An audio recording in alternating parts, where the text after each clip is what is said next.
We're gonna get it out of the way, put it behind us, you'll think the rest is a vacation as we go through this. That's a fact, talk to any of them, I talk to them every week, we all hate making straps. All right, so is this what we're looking for here? It's kind of a smaller buckle, but Yeah, you might wanna kind of V it out just a little just a little more, a little tight. Yeah, and when you think about how that's gonna hang. Let's figure out here.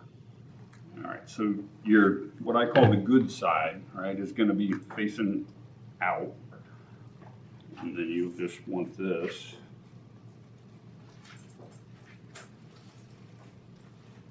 My fingers to work here.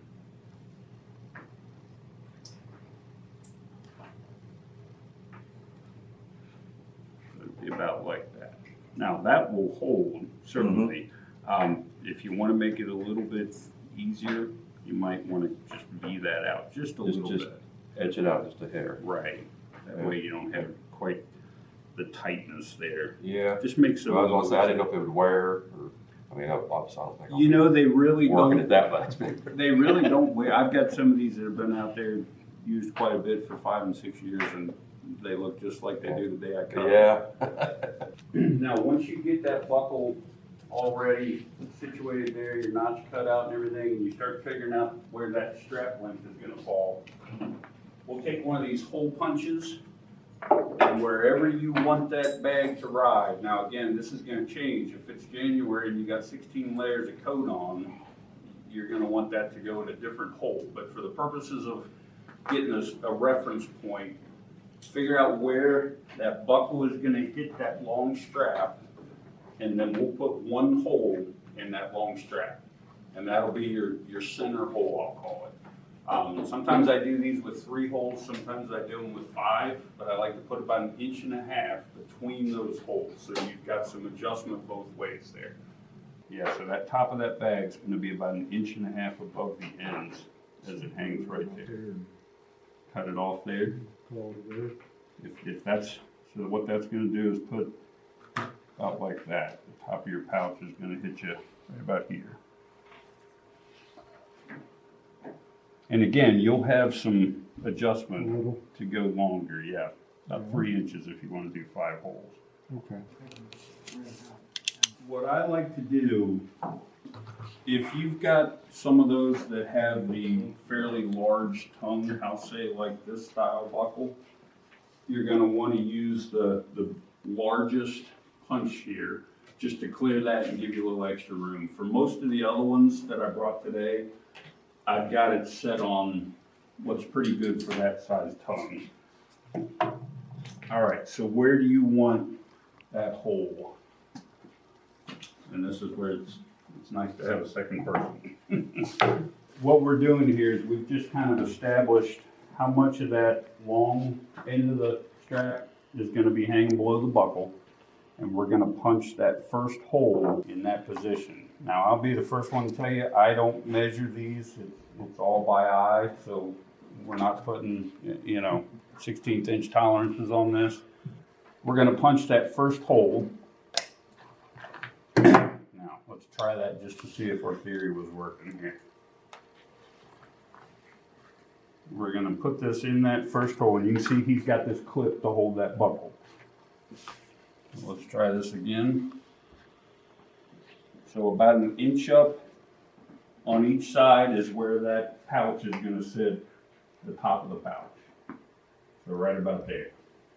And then what I like to do is either put 1 hole or 2 holes on either side of your original hole that you punched. That way you've got about 3 inches of adjustment up or down for the length of that. And again, that's total guesstimation. I don't measure out 1.5 inches. I just eyeball it and hope I'm kind of close. Yeah, it's up to you. If you want to just do 1, that's fine too, or you can do 2 on either side of it. Now that one should be okay. I was gonna say 1 would be better.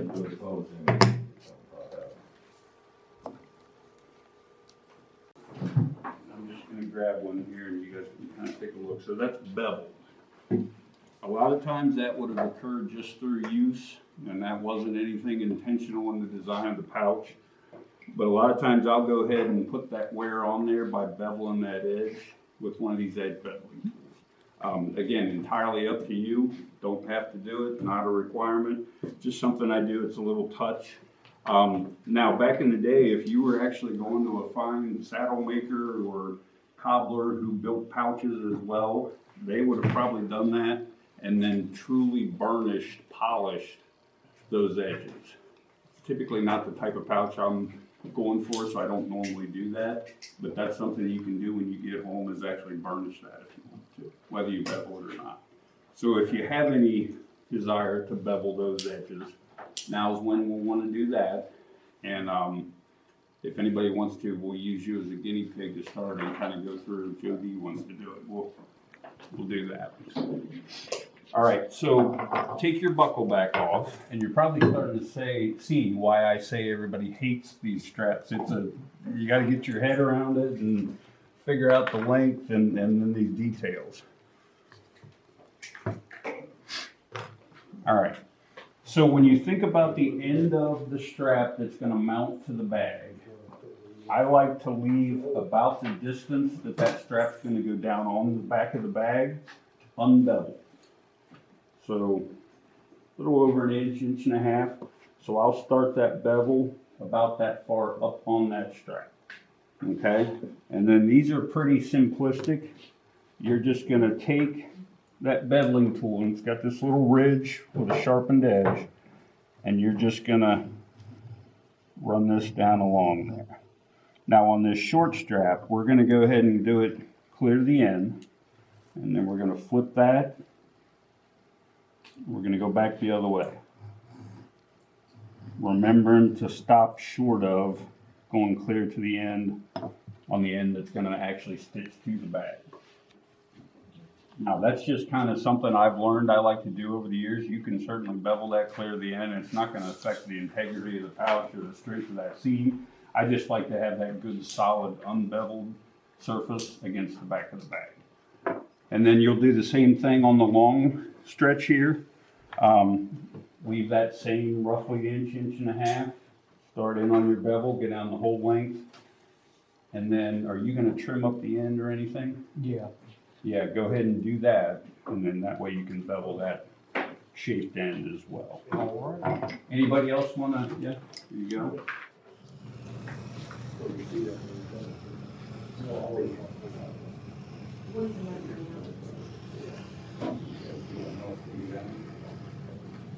What we're going to do is create that little button that's going to go on the back side of your actual button on the pouch. So you're just going to be adding an extra layer of leather so that that button doesn't pull through over time. So what I like to do is just take about a ½ inch, and that, again, we're guessing here, not going to measure that. We're just going to cut it. We're going to end up with is basically a square, and then I just kind of crudely go around and start rounding off the corners. Now you can spend about $70 and buy a ½ inch hole punch and actually punch these out. To me, it's much easier just to do this. And again, it's not going to be a perfect circle, and that's perfectly fine.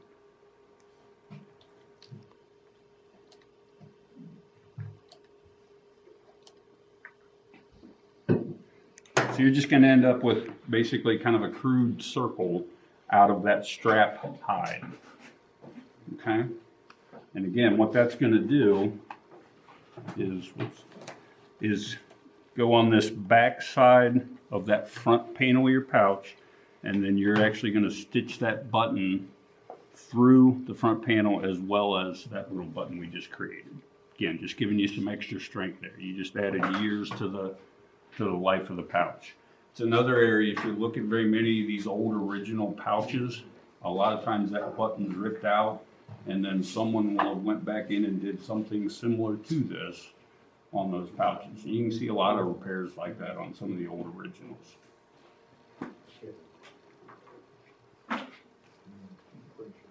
We talked a little bit earlier on about the flap shape.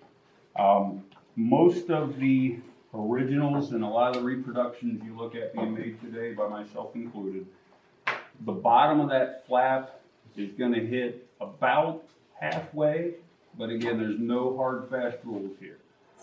These are varied in length, so not all of your lengths of that piece of hide are the same, but they're at least about half, if not a little longer. So you can kind of consider if you want to use one of the patterns that I've got here to pick from. And then what you're going to end up doing is just taking that pencil, figure out, again, where you want that bottom of the flap to fall. If you want to be about that halfway point, you're going to want to kind of just judge that with your piece laid there.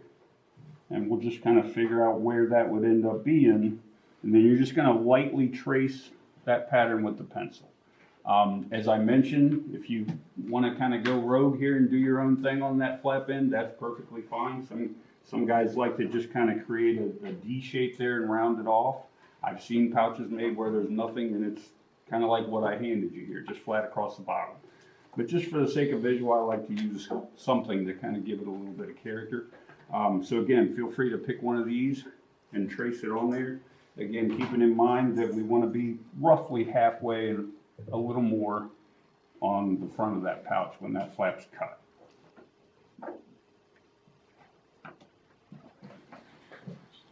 That's the one you want, yeah, you can use one of those or wait till he's done or go out on your own and do your own thing with that shape. We were talking about this before the class. That's one of the things that I find so intriguing about this. If I was a homesteader sitting around the table by candlelight making a pouch, I probably wasn't concerned if that was 90 degrees. I probably wasn't concerned if that was 1.5 inches between my, strap adjustment holes. If you think about what they had available at the time, some of these probably looked pretty crude. Now, the ones that have survived, the handful that are out there, are probably built a little better. And, there's probably something to that as far as just craftsmanship and stitching and everything. If that's where you want the bottom of that flap to fall, so that would be perfectly fine.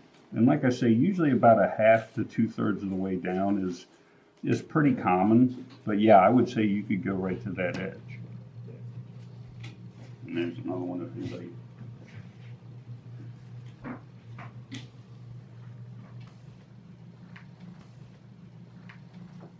The next thing we're going to do is cut that buttonhole. Now, the way I like to do this is to mark that first. So if you take your button, lay it about where you want to see it when that flap is closed, the button's in use. And then I like to make these about 1/4 inch past the button. So in other words, your hole is actually going to be about 1/2 inch larger than your button. There is nothing more frustrating, and I've put hours into pouches, reached down for that first time, and it takes 3 men and a boy to get that button out of there because I cut it too small on the hole. So by leaving that little bit of extra, and I'm about to mark on this, is that about where you'd want to see that button sit? Okay, so we're just going to kind of do this. And again, we're guessing about 1/4 inch. And then what I like to do, a lot of times you'll see these where that's just one cut. One single cut with the knife from your mark to your mark. What I like to do a lot of times is make that kind of an elongated football shape. So when you think about how this is going to be mounted on there, you're going to have thread that's going to be roughly, 1/8 of an inch between holes. So all of a sudden that gets a little wider as far as where it's going to be sewn to the pouch. So that's why I like to kind of do that elongated football. And it doesn't have to be much. Like I say, about 1/8 of an inch is all you need to go if you want to do that. It's going to work either way, but it is a little easier to get open and closed if you kind of stretch that out and elongate that a little bit. So I'll leave that up to you, but that's how we're going to establish where that button's going to go. And then once you get your buttonhole cut, we'll talk about how we're going to mark that for where we're actually going to stitch the button onto that front of the flap.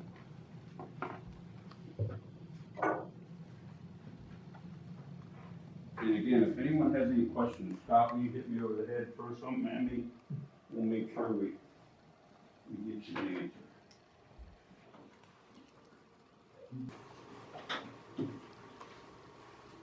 That ought to work. Start to get your lead balls in there, your patch knife, your patching. What's gonna happen to that? It starts kind of growing on you, right?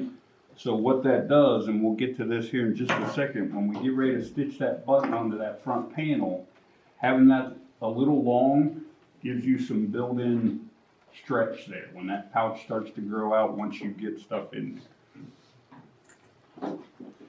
The top of that front panel is gonna rest.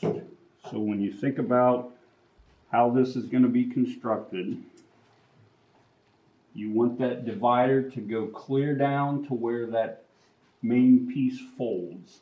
So you want to get that as tight to that bottom as you can.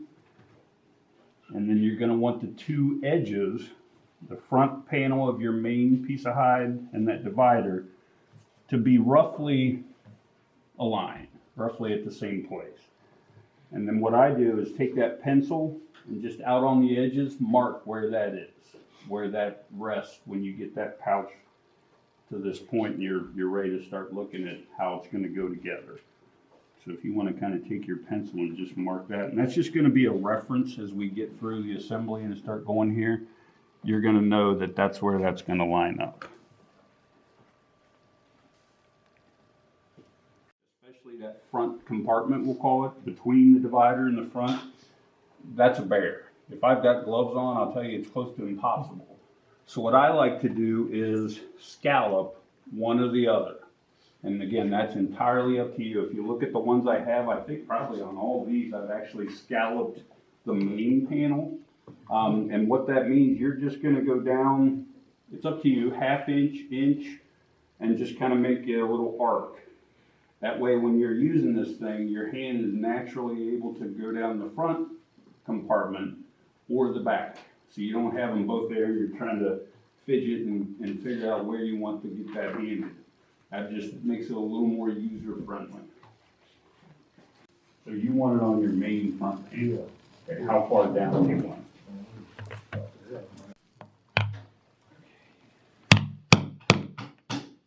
That gives it that room to stretch. So roughly, you don't want to go clear to the very top of the hole, but so that top of the button right at or a little above. You've actually got a needle at either end of your thread, and you're actually going to go through every hole twice, once with each needle. So when you think about the strength that achieves, you're basically doubling up through every hole. So even if you break one of those stitches, you still have a stitch holding it. And that's why most of the old original accoutrements that you see that survive were typically saddle stitched, and that allowed them to hold up much better than just a whip stitch or a buck stitch. The next thing we're going to do is figure out where we're going to mount these straps. Now, I mentioned earlier, if you look at a lot of old original pouches from back in the day, they failed at the straps. Inherently, the way a lot of these were made is that they would put that strap basically at a 90-degree angle to the pouch. Now, not everyone's built the same, but when you think about ergonomically where that pouch rides, none of us are 6.5 inches wide from a side profile. So inherently, if those are sewn straight up and down, you're always exerting more force on those outer threads. You're trying to rip them just in normal use. So what I like to do is cock those at a little bit of an angle. 45 is probably too much. If I'm guessing that, I don't know, what is that, 35-degree angle maybe. So what that does is lets that actually ride in a more natural way that you're not stressing out those seams when we stitch those straps on. So what we want to do, once you've got everything, you've got your binder clips on here, you're going to see where that natural fold is over your divider inside the pouch. And what I like to do, and again, when we're doing this, you're gonna wanna think about, if it's going on your right side, your short strap with the buckle is gonna go on the right side of the back of the pouch. So we've got this thing laying upside down. Our short strap and the buckle is at our back, which is what most people want. So what we're gonna do then, I like to come in about 3/8 to 1/2 of an inch. And again, this angle doesn't have to be perfect. By putting any of an angle at all, you're gonna help the life of the pouch, and that won't be as prone to ripping out. And then just take that pencil and just kind of loosely mark about 1/4 of an inch from the top, a couple lines just as a reference as to where that's gonna go. And I like to have about 1 inch to 1.5 inches, like we talked about when we were establishing the length, down onto the back of the pouch at that angle. Okay, so you're basically just gonna mark lightly with that pencil where that strap's gonna get stitched onto the back. And then the same with your long strap. Now, this gets a little unwieldy, and this goes back to my thing about none of us like to make these straps or attach these straps. So what I like to do is roll this back up, kind of like what you got when you walked in. That way you don't have this 4-foot long piece of strap flapping all over and you're trying to stitch. And then I just tie that with a piece of your thread. It only takes a couple inches, you know, just kind of like it was when you walked up to your work table this morning. And then we're gonna do the same thing on that long strap. About 3/8 to 1/2 of an inch in from the edge. And then you wanna kind of replicate the angle that you did on the other side when you marked it. And if you kind of, you know, stretch that out a little bit, you can kind of get a visual and see, again, they don't have to be perfect, but try to get them pretty close as far as that angle. Okay, and then again, you're gonna go about 1 inch to 1.5 inches down on the back of the pouch. Yeah, and the reason we're leaving that 3/8 to 1/2 inch inside from the edge is because you're gonna be stitching up that side. So if you get that too close, it makes it kind of challenging to get that side seam sewn up. We're going to talk about where we want those stitch lines to fall on the actual strap. And again, when we think about how this pouch is going to function, we've got it folded over pretty tight here. Once you start to get some stuff in this pouch, some lead and patching and everything else, that's going to swell out.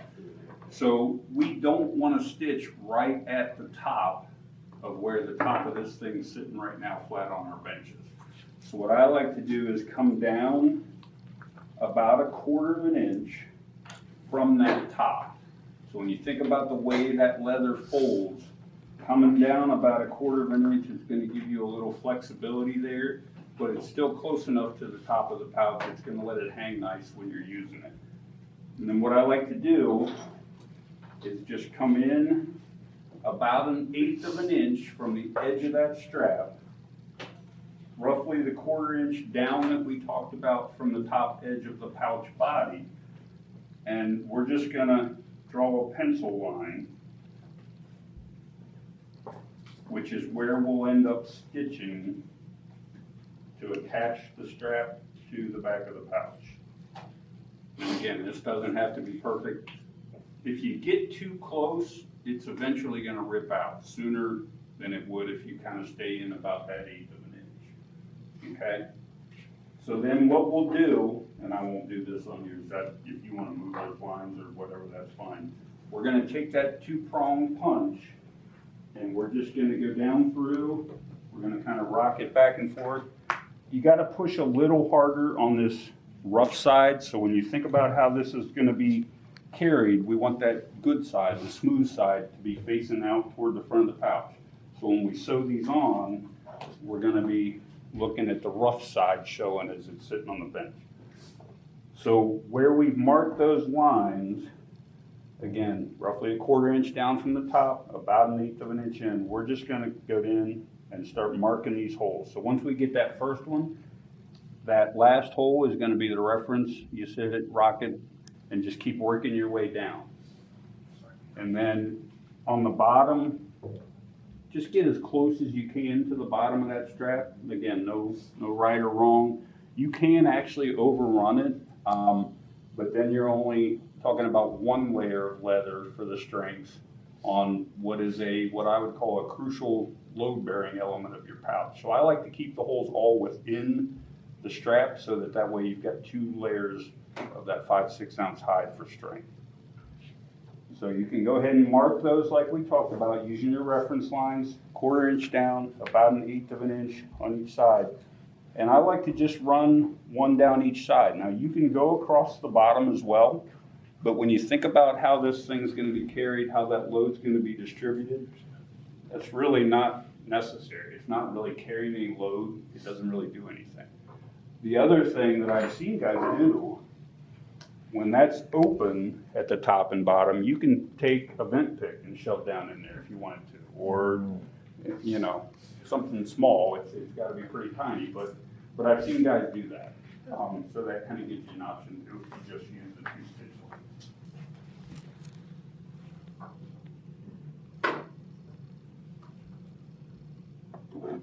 I think we used wood.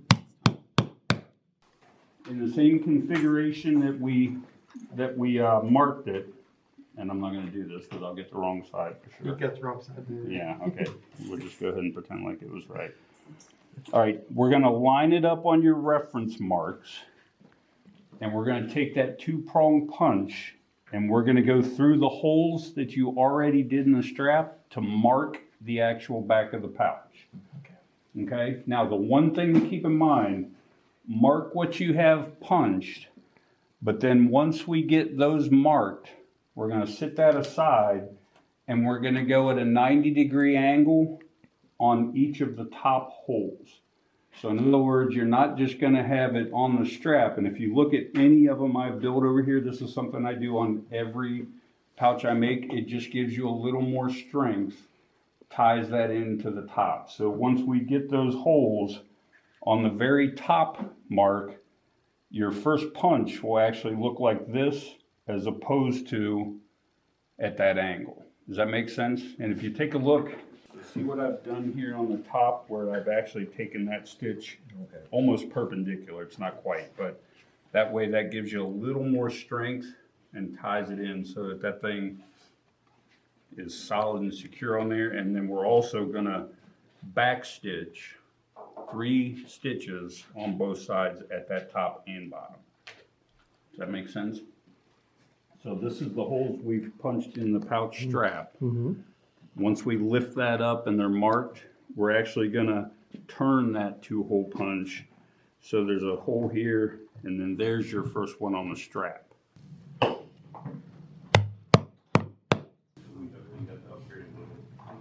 solid tables. Kind of walk through that.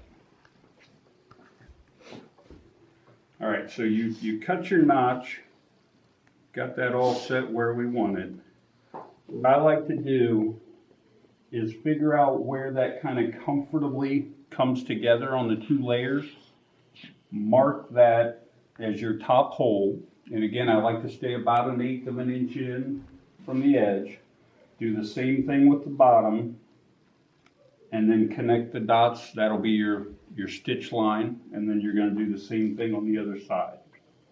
And then once you get them marked, the way we did before with the 2 holes, you're going to get everything marked. Then you're going to take that buckle out. You're going to grab one of your binder clips and you're going to go ahead and punch where you've marked.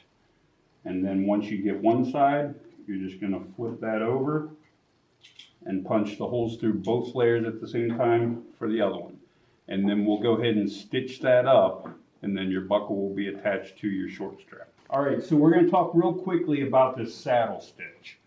Now, what I like to do is double up or back stitch, if you will, the 3 stitches closest to the buckle, and then you're going to do the same thing when you get to the end. You're going to stitch back through what you've already stitched. You've got your 2 needles, and he's done just what we want to do. We want to put that through both layers of hide and make sure that those are about the same, right?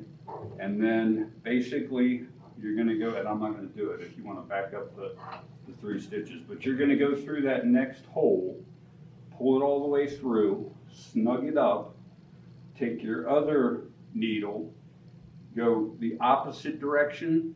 So then what you're gonna end up with is, you'll be through the holes obviously, but you're gonna have your 2 needles and then you can snug those up.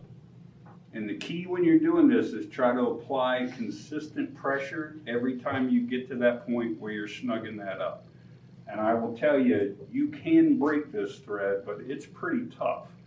The leather we're using with this 5/6 ounce hide is pretty tough. So you're gonna wanna torque that pretty decent. You're not trying to rip it apart, but you wanna put quite a bit of pressure on there and then apply fairly consistent pressure with every stitch that you make down through there. That's gonna give us a good solid seam that will outlast any of us in the room here, okay? Ready to do those side seams, and then we'll have a pouch. So what he's done here is exactly what you're gonna wanna do. You made those reference marks early on when we started, if you remember. So you wanna get that lined up. When you're lining these things up, you basically want to have a nice flat wall with each of those 3 layers. So they don't have to be perfect, and it really doesn't matter that they are, but it makes everything much easier if you've got those pretty close to vertical as a solid surface when you look at those 3 layers. So once you get that lined up, don't worry too much about the second side. Figure out what side you want to stitch up first. Get everything as flush as you can on that side. Then you're just going to throw 1 clamp on the other side just to hold everything together. And then once we go to stitch that other side up, that's when we'll kind of maneuver those 3 layers of hide to get them to line up consistent. And then you've heard me talk a lot about the 1/8 inch. I like to do the same thing on these side seams. I just freehand. In this case, I've given you pencils. A lot of times what I'll do is just take an awl, and you'll get to the point where you can just kind of feel that with your finger, and I'll just run it down. Again, trying to keep roughly 1/8 of an inch in from the edge of that pocket or pouch side. So that'll give you your stitch line. And then we're going to go through kind of that same exercise that we've done on a couple of the other operations. We're going to mark all of those holes up through there. Use the last hole you punched, put it in, just work your way up. That'll give you that nice consistent stitch line. Excuse me, and then you can go ahead and start punching those. Now what I like to do, because this thing will get away from you pretty quick if you only have 1 clamp. So I like to use one of those clamps about every 1.5 to 2 inches. And we're not all lined up here, but just to kind of give you a reference. Once you get everything marked, what I'll typically do is just take 1 clamp off, punch through all 3 layers to that clamp. Stitch that up, take that off, punch all the way through, just work your way down that seam. I find that helps keep everything lined up nicely, and you don't end up having a panel get wonky on you and all of a sudden that inside divider is a 1/4 inch in the pouch and you missed it completely. So that'll be something that'll kind of help you keep everything aligned. Okay, I'll darken it up a little bit. You want to go with that one? Looks good. Okay. You can go with that.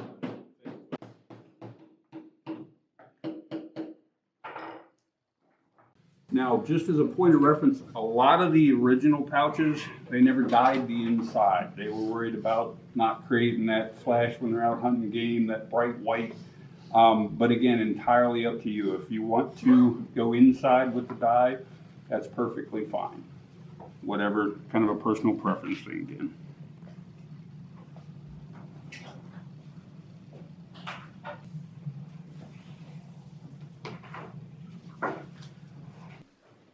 We're going to do them just at room temperature today. You want to rub this stuff in pretty good, and the finger's the only way to do it. The dauber you don't want to use on this. And you're just trying to get a good even coat over all those smooth sides. And when you get to the point you're doing that, it looks like the address is on there for Sarah and Steve Miller, the people I get this from up in Pennsylvania. But there's other brands out there. I've never used them per se. I can tell you she painstakingly makes this a pot at a time, and puts it in the containers, and just, it's the best stuff I've found to protect that leather out in the elements. Now, what I started to say about room temperature, a lot of times I'll let that sit for a day and then steal the wife's hair dryer on low, just start hitting that whole bag, and it'll draw it even deeper into that hide. And then you can go back and put another coat of mink oil or something similar to this if you want.